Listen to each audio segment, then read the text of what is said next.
예수님은 공회에서 이제 빌라도에게로 넘겨지셨었죠. 빌라도는 예수님을 신문했습니다. 그런데 예수님의 죄를 찾지 못했습니다. 그래서 빌라도는 한 가지 꾀를 내서 어떻게 했습니까? 예수님이 갈릴리에서 왔다 이런 얘기를 들으니까 그러면 갈릴리 관할이었던 헤롯에게 보내자. 그래서 예수님을 회피하고 결정을 자기가 내리지 않고 헤롯에게 회피했어요. 헤롯이 예수님을 보자 기뻐했습니다. 왜냐하면 기적을 볼까 기대했기 때문이죠. 그런데 헤롯은 예수님이 침묵하시니까 흥미를 잃어버려요. 그리고 다시 빌라도에게 돌려보냅니다. 악인들 사이에 불편한 핑퐁 게임이 있었던 거죠. 그런데 예수님은 그렇게 빌라도에게 돌아오시고 이제 빌라도는 더 이상 미룰 수 없는 결정 앞에 서게 됩니다. 이제는 반드시 결론을 내려야 하는 순간이 된 거예요. 그래서 오늘 13절에 보면 빌라도가 대제사장, 무리들, 그 백성들을 다 불러 모아서 그들 앞에서 내린 최종 판결이 무엇입니까? 무죄예요. 참 아이러니한데 빌라도가 무죄를 내립니다. 나는 이 사람에게서 죄를 찾지 못하였고 헤롯도 그에게 죽일 만한 죄를 찾지 못했다. 그래서 예수는 무죄다 이렇게 판결을 내렸습니다. 그런데 이어지는 말이 너무 충격적입니다. 16절을 한번 보십시오. 그러므로 때려서 놓겠노라. 여러분 논리적으로 이게 맞습니까? 무죄면 그냥 풀어주고 신변보호를 해줘야지 무죄인 사람을 왜 때려서 놓습니까? 왜 때린다고 하는 거죠? 굳이 때려서 풀어주는 이유는 무엇입니까? 지금 빌라도는 진리 편에 서 있는 것이 아니라 성난 무리의 눈치를 보고 있다라는 것을 우리는 알게 됩니다. 그런데 빌라도의 제안은 통하지 않아요. 오히려 기름을 붓는 격이 되었습니다. 무리들은 더 크게 소리 질렀습니다. 아닙니다. 그를 십자가에 못 박으소서. 십자가에 못 박으소서. 성난 민심이 더 끌어오르게 되었죠. 그런데 우리가 여기서 주목해야 되는 것은 이 무리가 예수를 죽이는 데 목적이 있었을 텐데 왜 굳이 십자가형을 요구하고 있는 것인가? 왜 십자가를 요구하는가? 여러분 이것을 우리가 봐야 돼요.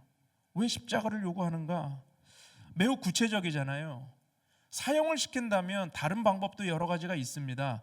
그런데 그들은 예수를 죽이라가 아니라 예수를 십자가에 못 박으라 하고 있어요. 여기에는 사악한 의도가 있는 것입니다.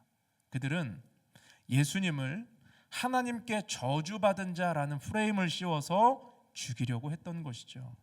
신명기 율법에 보면 신명기 21장 23절에 이런 말씀이 있습니다. 마지막 부분만 보세요. 나무에 달린 자는 하나님께 저주를 받았음이니라. 그러니까 예수를 나무에 달려 죽게 만들려는 거예요. 그들의 이런 목적과 의도가 무엇입니까? 유대인에게 있어서 나무에 달린 자는 단순한 이 어떤 죽음이 아니라 상징적인 저주의 상징인 거예요. 그들의 목표는 예수를 죽이는 데 그치지 않고 예수가 죽은 이후에도 그를 따르는 무리들이 예수가 저주받은 자고 하나님께 버림받은 자라는 사실을 말하고 싶은 것입니다. 그래야 예수가 죽은 이후에 이 무리가 잠잠해질 거 아니에요. 그래야 이들이 힘을 쓰지 못할 거 아닙니까? 자, 예수를 봐라. 신명기 율법대로 나무에 달려 죽은 자 아니냐?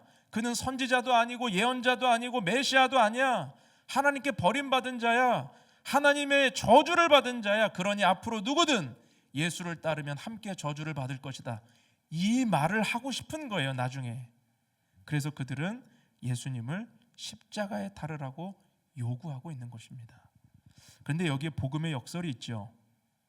그들은 예수님을 죄의 저주 아래, 나무의 저주에, 십자가의 저주 아래 가두려 했지만 오히려 예수님이 그 십자가를 지심으로 죄의 저주 아래 갇힌 인생을 구원하셨다는 것입니다.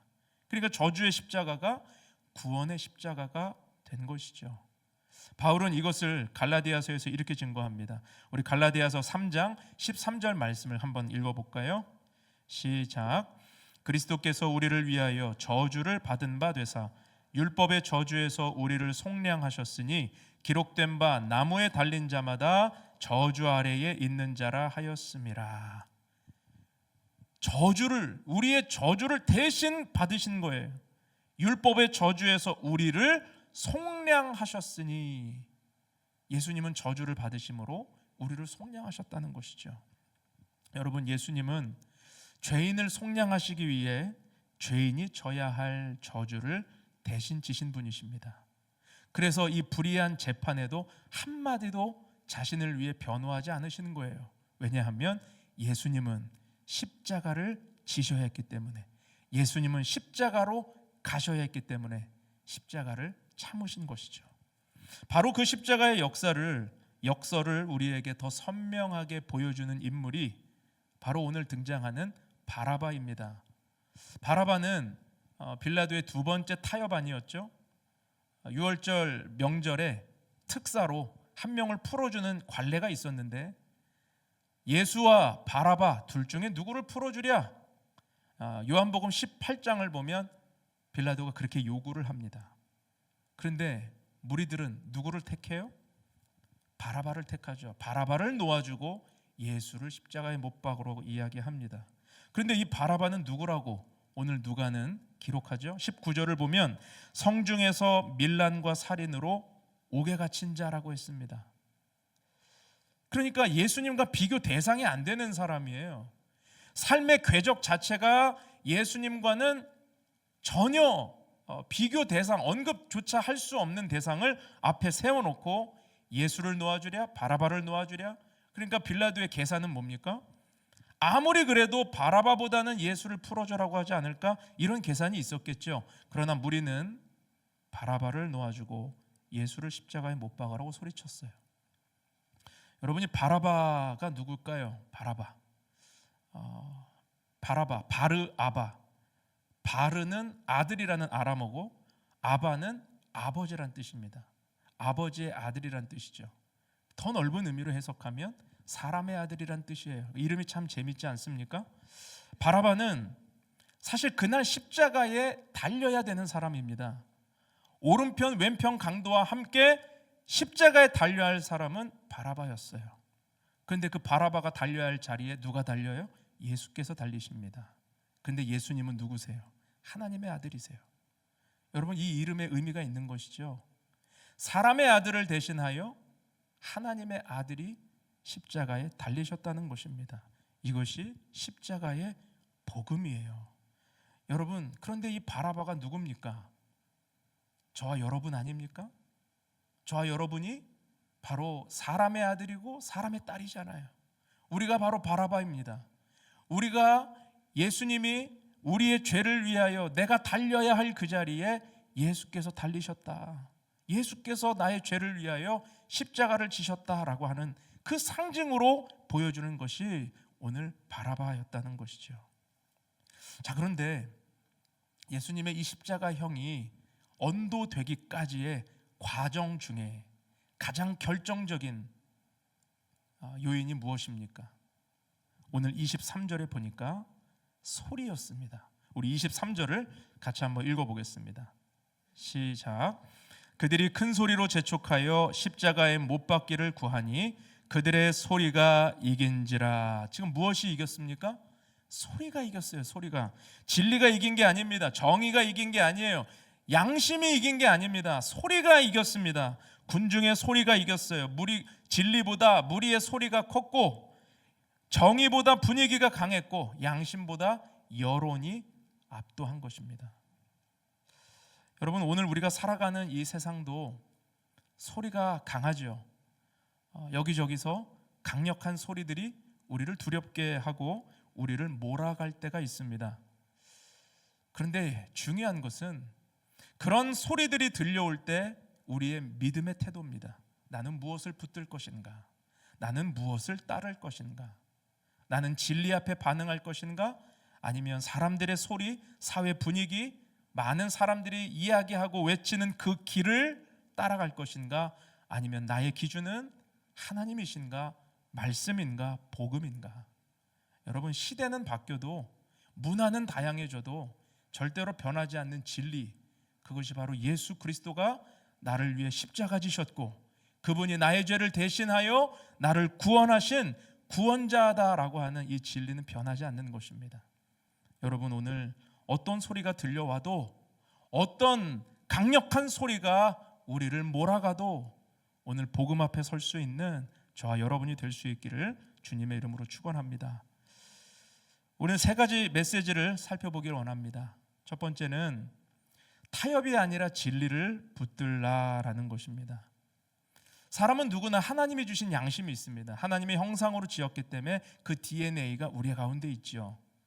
그래서 어린 아이도 죄책감이라는 걸 압니다. 법을 몰라도, 규칙을 몰라도 자기가 잘못했다라는 걸 알게 됩니다.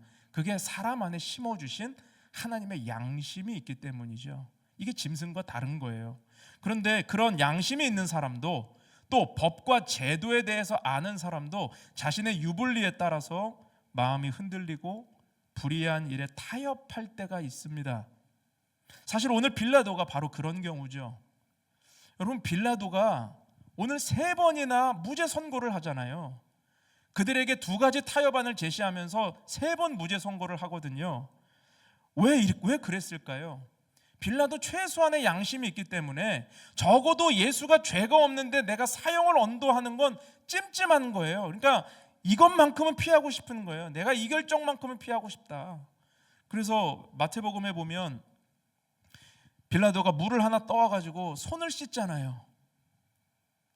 나는 너희들의 이 죄와 무관하다. 그런데 무관해집니까? 그 손 씻었다고 자기 위안이고 자기 만족이지 빌라도가 죄가 없어지나요? 빌라도는 사도신경에 이름이 기록되므로 영원히 고통받는 자가 되죠. 영원히 주님을 사형시키는 결정을 내린 자로 남게 됩니다. 타협으로는 중립에 설 수 없는 거예요. 타협이 아니라 진리편에 서야 되는 것입니다.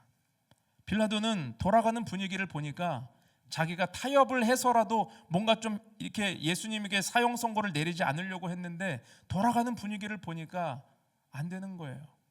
그리고 결정적으로 자신의 입지, 정치 생명, 자신의 입신양명에 문제가 생길 것 같으니 그들이 밀란이 일어나서 소요가 일어나서 로마 당국에 자기에 대해 잘못된 상소가 올라가면 자기 자리가 위태할 수 있으니, 중앙 정치 무대로 복귀하지 못할 수 있으니 빌라도는 결국 예수를 그들의 뜻대로 넘겨주게 된 것이었죠. 빌라도는 진리를 붙들 용기가 없었습니다. 빌라도는 여론을 감당할 용기가 없었어요. 자신의 정치 생명이 흠이 날까 두려웠기 때문입니다. 그런데 빌라도의 타협은 결국 그를 어디까지 데려가죠? 25절을 보십시오. 그들이 요구하는 자 곧 밀란과 살인으로 말미암아 옥에 갇힌 자를 놓아주고 예수는 넘겨주어 그들의 뜻대로 하게 하니라. 그들의 뜻대로. 그들의 뜻대로가 뭐죠? 십자가에 내주는 자리까지 나아갑니다. 그리고 빌라도는 자기에게 사실 바라바를 풀어주는 게 더 자신에게는 위협적인 일이에요. 그는 테러리스트였기 때문에, 바라바는 정치적으로 자기에게 칼을 거누는 자였기 때문에. 그런데 그런 바라바를 풀어주고 예수를 십자가에 못 박게 함으로 하나를 타협하려다가 10개를 내어주는 올무에 걸리더라는 거죠. 잠언 29장 25절에 보면 이런 말씀이 있습니다. 사람을 두려워하면 올무에 걸리게 되거니와 여호와를 의지하는 자는 안전하리라. 여러분, 사람을 두려워하면 타협안을 받게 됩니다. 신앙도 마찬가지예요. 내가 신앙을 올바로 지키지 못하는 이유는 사람을 두려워해서입니다. 그런데 사람을 두려워하면 어떻게 된다고요? 올무에 걸리게 된대요. 하나를 타협하면, 우리가 하나를 내어주면 사단은 10개를 빼앗아갈 것입니다. 여러분, 신앙도 똑같아요. 우리가 주님 앞에 나아가는 신앙의 이 믿음을 하나를 타협하면 사단은 2개, 3개, 나중에 10개를 빼앗아 간다는 것이죠. 그렇게 올무에 걸리게 되는 것입니다. 하나의 타협이 아니라 우리는 그 한 개도 빼앗길 수 없는 믿음으로 예수 그리스도를 붙들 수 있는 저와 여러분이 될 수 있기를 주님의 이름으로 축원합니다. 2009년도에 미국의 그 흑인 최초의 대통령이죠. 오바마 대통령 취임식이 있었는데 그 자리에 전통에 따라 목회자가 축복 기도하는 순서가 있잖아요. 이때 초청받았던 목사님이 그 새들백 교회 리거렌 목사님이었습니다. 근데 리거렌 목사님이 당시에 초청이 된 이 뉴스가 떴을 때 많은 사람들의 논란거리였어요. 왜냐하면 당시에 리거렌 목사님은 동성 결혼을 반대하고 복음주의 이 노선을 아주 강하고 분명하게 밝혀온 목회자였기 때문이죠. 당시 미국 사회 분위기는 다문화 그리고 종교의 다양성을 인정하는 그런 목소리가 강력했던 분위기 시대였기 때문에 왜 이런 목사를 공식 석상에 세우느냐라는 반발이 있었습니다. 그래서 알게 모르게 그 목사님에게 어떤 압력들이 가해졌냐면 기도를 보편적으로 하시오, 기도를 종교 색채가 최대한 없는 기도를 하시오, 심지어 예수님의 이름으로 기도하지 말고 모든 신들의 이름으로 기도하라라는 압력도 있었다 해요. 왜 그런 압력이 없었을까요? 당연히 그리고 분란을 만들지 않으려면 거기에 어떻게 반응해야 할지 고민하지 않을 수 없었겠죠. 그런데 리거렌 목사님은 기도에 예수님의 이름으로 충분히 그 나라를 축복을 하고 마지막에 세계를 축복하면서는 예수님의 이름을 히브리어, 아랍어, 영어로 외치고 기도를 마칩니다. 예슈아, 이사, 지저스. 그리고 마지막에 예수님의 이름으로 기도합니다라고 끝나지 않고 주기도문으로 기도를 마치는데 그 주기도문을 외울 때 그 자리에 모여 있었던 수많은 사람들이 주기도문을 따라했다고 그래요. 그러면서 웅장한 마음과 진리이신 예수님을 주목하는 순간이었다고 합니다. 적당히 타협할 수도 있었겠죠. 최대한 보편적으로 기도하고 종교 색채를 가미하지 않은 기도문으로 축복할 수도 있었겠죠. 그런데 그런 선택을 하지 않고 복음의 중심을 놓치지 않았던 것입니다. 사랑하는 여러분, 우리도 신앙생활하면서 우리의 믿음을 세상 속에서 지키고 살아가느냐 타협하느냐는 결국 우리가 예수님을 어떻게 바라보느냐에 달려 있습니다. 여러분, 예수님은 타협의 대상이 아니라 우리가 붙들어야 할 진리이심을 믿는 축복이 있기를 주님의 이름으로 축원합니다. 두 번째는 무리가 아니라 개인으로 서라는 것입니다. 오늘 18절에 보니까 무리가 일제히 소리 질렀다고 그러잖아요. 여기서 우리가 주목할 표현은 일제히예요. 일제히. 일제히라고 하는 건 구호를 외쳤다는 뜻입니다. 저 한 사람이 십자가에 못 박으소서, 십자가에 못 박으소서 하는 소리와 10명이 같은 구호를 외치는 거와 100명, 1000명, 3000명이 외치는 소리가 다 다르겠죠? 일제히 여기 모인 수천 명의 사람들이 일제히 십자가에 못 박으소서, 십자가에 못 박으소서라고 했다면 그 어떤 스피커의 사운드보다 가슴을 울리는 엄청난 떼창의 소리가 되었을 거예요. 빌라도는 견딜 수 없었을 것입니다. 근데 이 무리가 이렇게 엄청난 볼륨으로 같은 구호를 외치는 순간 개인의 모습은 사라집니다. 무리의 소리 속에는 개인의 생각은 멈춥니다. 양심은 묻히고 판단은 흐려지게 됩니다. 바라바를 타협 안으로 받은 무리의 반응도 보십시오. 그들은 비이성적인 결정과 판단을 하면서도 자신들이 뭘 외치는지 이게 논리에 맞지 않는지 상관하지 않습니다. 계속 외칩니다. 십자가를 못 박으소서, 바라바를 풀어주소서. 왜 그러죠? 바라바가 누구냐면 밀란과 소요, 살인을 저지른 자. 그들이 예수님을 빌라도 앞에 어떻게 고발을 했었죠? 3가지 죄목이 있었잖아요.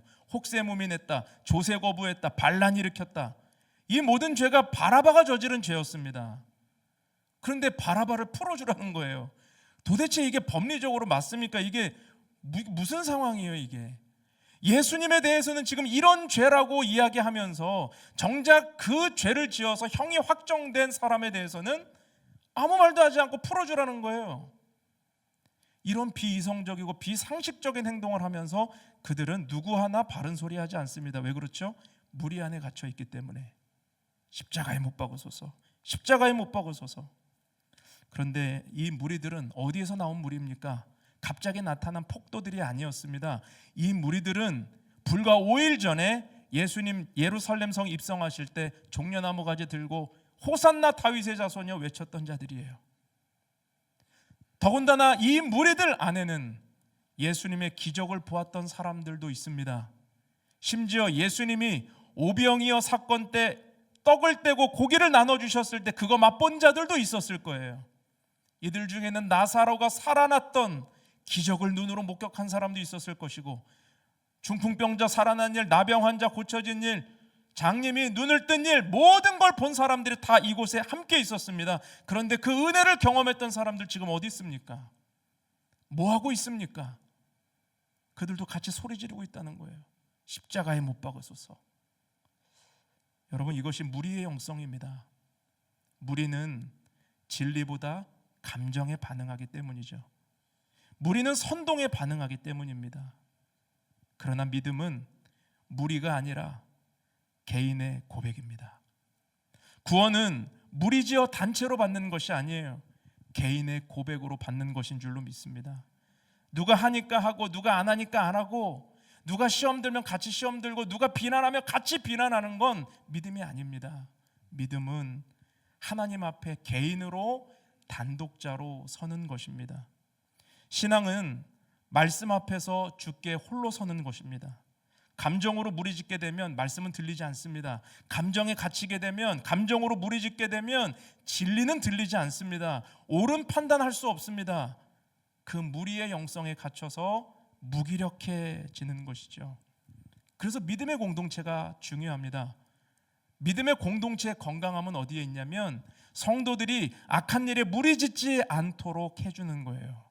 그리고 개개인이 하나님과 친밀하도록 도와주는 것이 건강한 공동체이죠. 사무엘상 17장을 보면 무리의 영성 안에 갇혀서 아무런 힘도 쓰지 못하는 한 사람을 보게 됩니다. 사무엘상 17장은 다윗과 골리앗의 이야기인데 사실 거기에 등장하지 않는 한 사람이에요. 누구냐면 요나단입니다. 요나단은 누굽니까? 사울 왕의 아들이면서 그는 정의를 사랑하고 용맹스러운 왕자였어요. 사무엘상 14장을 보면 요나단이 종 한 명만 데리고 블레셋 적진에 들어가요. 그리고 혼자서 게릴라전을 하면서 20명 이상을 싸워 이길 정도로 용맹스럽고 정의로운 자예요. 그리고 다윗이 아버지의 모함을 받고 죽임당할 위기에 놓였을 때 요나단은 아버지 앞에서 목숨 걸고 변호합니다. 다윗이 무엇을 잘못했습니까? 다윗이 왜 죽일 죄가 있습니까? 그는 아무 죄도 없습니다. 그때 사울이 정신이 나가서 창을 들고 아들을 죽이려고 그래요. 그럴 만큼 요나단은 할 말을 하고 정의 편에 섰던 사람이에요. 그런데 엘라 골짜기에서 블레셋과 이스라엘이 대치하고 있는 그 상황에 40일간 골리앗이 나와서 하나님의 이름을 모욕하고 이스라엘의 군대를 멸시하는 말을 하고 있는 그 40일 동안 요나단은 보이지 않습니다. 어디서 무엇을 하고 있는 것입니까? 요나단은 어디서 무엇을 하고 있는 것입니까? 혹시 그 전쟁터에 오지 않은 것입니까? 그렇지 않습니다. 분명히 거기 있었습니다. 그런데 요나단은 아무런 힘을 쓰지 못했다는 거죠. 왜 그렇죠? 이것이 바로 무리 안에 갇힌 신앙이에요. 엘라 골짜기 전체가 어두움에 잠겨 있었기 때문에, 사울의 두려움이 이스라엘 전체로 전염됐기 때문에 사울을 따르는 무리 속에서는 개인의 믿음도 무력해지는 것입니다. 그래서 신앙이 무리에 갇히지 않으려면 날마다 개인적으로 하나님 앞에 단독으로 서는 시간이 필요해요. 여러분, 하루를 시작하면서 하나님 앞에 단독자로 설 수 있기를 축복합니다. 짧은 시간이라도 반드시 하나님 앞에 단독자로 서세요. 주님을 부르세요. 주님, 오늘도 내가 하나님 앞에 홀로 섭니다. 주님의 말씀 앞에 오늘 홀로 섭니다. 그리고 주님의 음성 듣고 하루를 시작하길 원합니다. 여러분, 이것이 아무 영향을 주는 것 같지 않은 보잘것없는 시간처럼 보이지만 이 기도를 하고 시작하는 자와 그렇지 않은 사람, 분명히 신앙에서 다르게 될 것입니다. 여러분, 나의 신앙이 주변 사람들의 분위기만큼만 움직이지 않기를 바랍니다. 그 분위기를 뛰어넘으십시오. 내 주변이 다 지금 시험 들었어요? 또는 마음이 좀 흔들려요? 내 주변이 지금 다 보니까 신앙이 뜨거운 사람이 없어요? 여러분, 거기에 묻혀가면 안 돼요. 오늘 나에게 주신 하나님의 말씀을 붙들고 무리가 아니라 개인의 신앙으로 주님 앞에 서야 하는 것입니다. 우리는 마지막 날에 주님 앞에 다 개인으로 설 거예요. 그때는 어떤 단체의 일원으로 설 수 없어요. 선교 많이 한 교회의 일원으로 자랑스럽게 설 수 없습니다. 열심히 평생 헌신했던 가족의 바지가락 붙잡고 설 수 없습니다. 내가 개인으로 서는 거예요. 구원은 하나님 앞에 개인의 고백을 통해 서는 것입니다.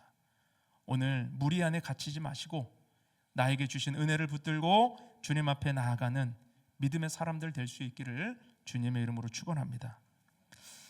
마지막으로 대세가 아니라 대의를 따르라 라는 것입니다. 빌라도는 왜 끝내 예수님을 넘겨주었죠? 오늘 본문의 흐름을 보면 한 가지 이유밖에 없어요. 그는 대세에 무너지는 거예요. 3,000명 이상 되는 사람들이 십자가에 못 박아서서 말이 통하지 않아요. 곧 막 자기의 관정을 덮칠 것 같은 그 위협감을 느끼는 거예요. 대세, 이게 대세죠. 그들이 압박하고 무리짓는 그 소리에 결국 빌라도는 무너진 것입니다.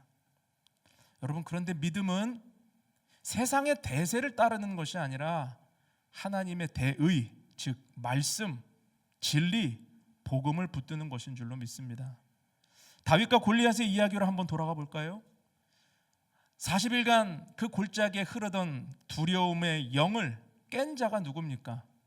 다윗이죠.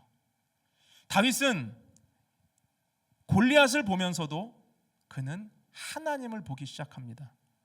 그런데 사실 40일간 이 엘라 골짜기의 대세는 뭐예요? 골리앗이잖아요. 사람들은 그 대세만 보고 있는 것입니다. 골리앗의 외형만 보고 있는 것입니다. 그가 구척장신에 칼과 창과 단창으로 무장하고 얼굴만 봐도 두려움이 막 느껴지는 그런 골리앗만 40일간 보고 있으니 그 누구도 나서지 못해요. 사울도 못 나서고 이름 있는 장수도 못 나서고 심지어 요나단도 못 나서잖아요. 그런데 다윗은 그 골리앗을 보았지만 골리앗을 주목하는 것이 아니라 하나님을 주목하더라는 거예요. 엘라 골짜기의 대세가 아니라 하나님을 바라보며 대의를 따르는 믿음을 붙들었다는 것이죠. 우리 사무엘상 17장 45절 같이 봅니다. 같이 읽겠습니다. 시작. 다윗이 블레셋 사람에게 이르되 너는 칼과 창과 단창으로 내게 나아오거니와 나는 만군의 여호와의 이름 곧 내가 모욕하는 이스라엘 군대 하나님의 이름으로 내게 나아가노라. 다윗이 한 일은 한 가지예요. 그들이 골리앗 바라보고 마음이 무너져 있을 때 그들의 시선을 하나님께로 돌린 것입니다.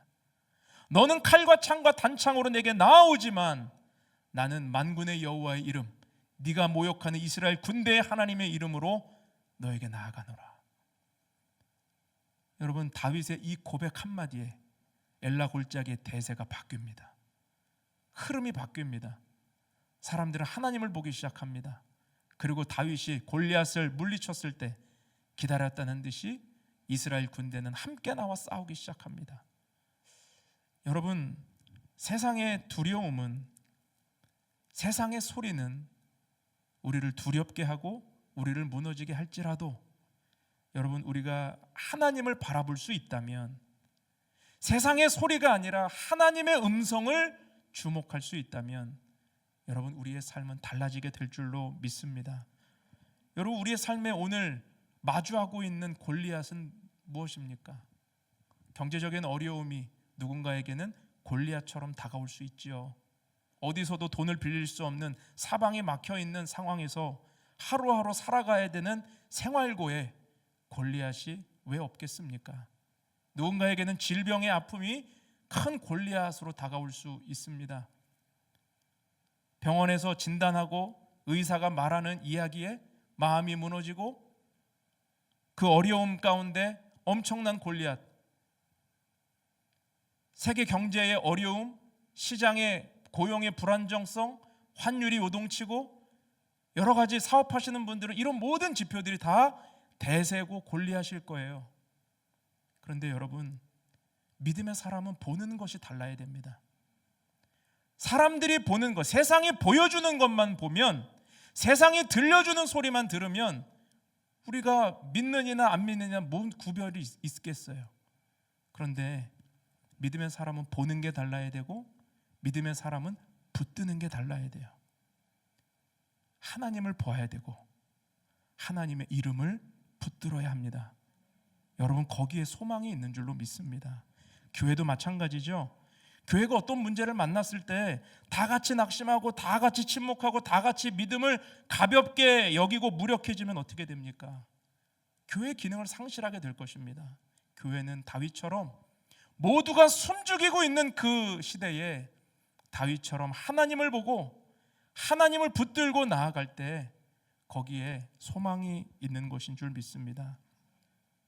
어제 아침에 어떤 성도님에게 받은 메시지인데 제가 너무 감사하고 눈물이 나서 여러분들하고 나누고 싶었습니다. 제가 그냥 이 메시지를 그냥 그대로 읽어드릴게요. 안녕하세요, 목사님. 어제 하루를 마무리하며 세린이와 금요 찬양 예배를 영상으로 보았습니다. 둘이서 우리가 주는 교회 어쩌다가 오게 되었을까 이런저런 이야기를 했어요. 말씀 들으며 이런 교회로 하나님께서 저희를 보내신 뜻이 너무 감사하고 큰 은혜였습니다. 그렇게 2시간 정도 듣다가 이제 자야겠다 하는데 저희 세린이를 부르시며 성령의 불을 부어주심에 늘 담담하던 세린이가 큰 소리로 울음을 터뜨렸답니다. 그동안 본인의 아픔에도 울지 않고 참는 아이였는데 어제의 기도가 세린이에게 큰 울림이 되었습니다. 그리고 저도 세린이도 공동체를 위해 기도하는 성령의 불이 꺼지지 않는 삶 살기를 원합니다. 감사합니다. 참, 세린이는 목사님 건강 걱정합니다. 어제 영상 보더니 지난 주일과 다르다 하며 안색이 안 좋으시다 걱정했어요. 꼭 건강 챙기시고 내일은 저희가 팀즈 예배로 가서 뵙지 못하겠지만 다음 주에 서로 건강한 모습으로 뵙길 기도합니다. 추신, 세린이가 세월이 지나고 난 후 자기는 이런 교회에 오래전부터 다녔어라고 자랑할 거라고 뿌듯해 했답니다. 우리 작년 11월에 세례받은 김세린 학생의 이야기입니다. 뇌종양으로 지금 1년간 투병 중인데 병원에서 부정적인 이야기를 해요. 그런데 제가 이 메시지를 보고 눈물이 터졌던 건 다른 게 아니에요. 그 상황 속에서 예배를 드리면서 하나님을 보고 있었다는 거죠. 그 소리가 얼마나 두려웠겠어요, 그 가족들이. 그런데 하나님을 붙들고 있어요. 그런데 하나님이 성령께서 이 아이를 만져주고 계십니다. 세린이는 우리 교회 오기 전에 하나님 몰랐어요. 예수님 몰랐어요. 전혀 몰랐어요. 그런데 와서 신앙의 기초를 배우고 복음을 듣고 예수님 영접하고 세례 받았습니다. 그리고 그 말씀 한 구절을 얼마나 소중하게 붙들고 사는지 성령께서 만나주시는 거예요. 여러분, 기도해 주십시오. 많은 대세 소리들이 있을 거예요. 의학적인 진단도 있고 여러 가지. 그런데 저는 믿습니다. 하나님이 하십니다. 대세가 아니라 하나님이 하십니다. 하나님이 붙들고 계십니다. 뇌종양이 사라지고 아이의 몸의 기능이 회복되고 외양간 송아지가 기뻐 뛰듯이 찬양할 날이 있을 줄 믿습니다. 여러분, 기도해 주시고 또 오늘 이 자리에 각자의 모양은 다르지만 이런 문제들을 겪고 있는 분들이 왜 없으시겠어요? 저는 우리 성도님들